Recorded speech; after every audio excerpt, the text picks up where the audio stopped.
Character profiles. Maomao, an apothecary in the pleasure district. Downright obsessed with medicines and poisons, but largely uninterested in other matters. Reveres her father Luo Men. 19 years old. Jinshi, the emperor's younger brother. Inhumanly beautiful. He can't get Maomao off his mind, but by hook or by crook, she always manages to evade him. Real name, Ka Zuijetsu.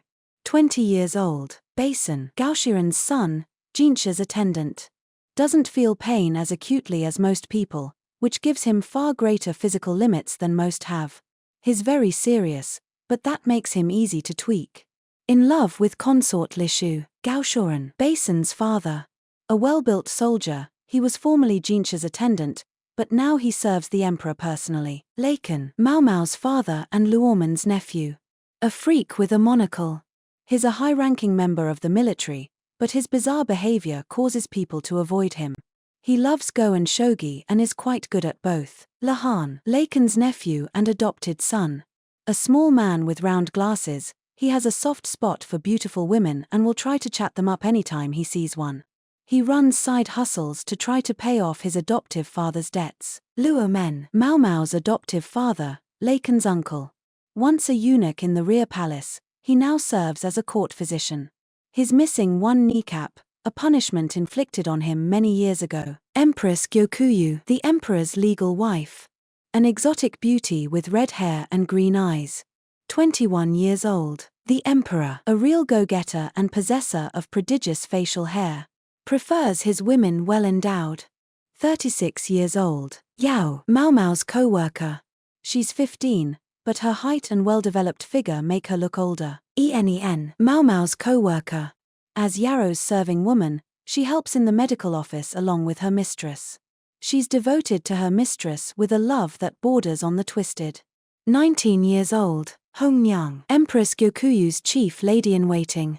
She works hard, which occasionally leaves her at the mercy of her playful empress. Yinghua, Guiyuan and Ailin, Empress Gyokuyu's longest-serving ladies-in-waiting. Hakuyu, Kokuyu, Seikiyu, ladies-in-waiting to Empress Gyokuyu. They're three sisters each separated by a year. Prologue. Make sure you smile. Her mother was always saying that to her. To be certain her father would be happy on those rare occasions when he visited. To ensure he would give her that coveted pat on the head. Her mother was not her father's main wife. Her father was old enough that he could have passed for her grandfather. He had a son by another woman who was as old as her mother. More like an uncle than an older brother. Perhaps her older brother didn't like having a sister so much younger than he was, for his own children were forever teasing her, pulling her hair and pelting her with mud pies, ordinary childish cruelty. They would repeat what the adults said about her. Always careful to travel in packs large enough that she couldn't fight back. They jeered at her, called her a concubine's daughter. So she grinned back. The corners of her mouth turned up, just showing her teeth. Her brother's children, who had known only obsequious smiles, backed away. She'd only smiled.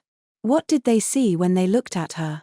Their reaction seemed so ridiculous that it made her smile bigger. Just at that moment, her father appeared. How must she have looked to him, covered in mud? He began smiling too. He ignored his grandchildren, dressed in their finery, and came over to his filthy daughter. He wiped the dirt from her face and patted her head. "I'm going to make you first," he said. She asked him what he was going to make her first in. "First in the whole nation. I know you have what it takes." The other children didn't have it. Only she did. Learning that she was special like this made her heart pound. Don't let the sparkle fade from your eyes. The one thing you must never do is lose hope. Smile. And never let it slip. Smile. She could do that.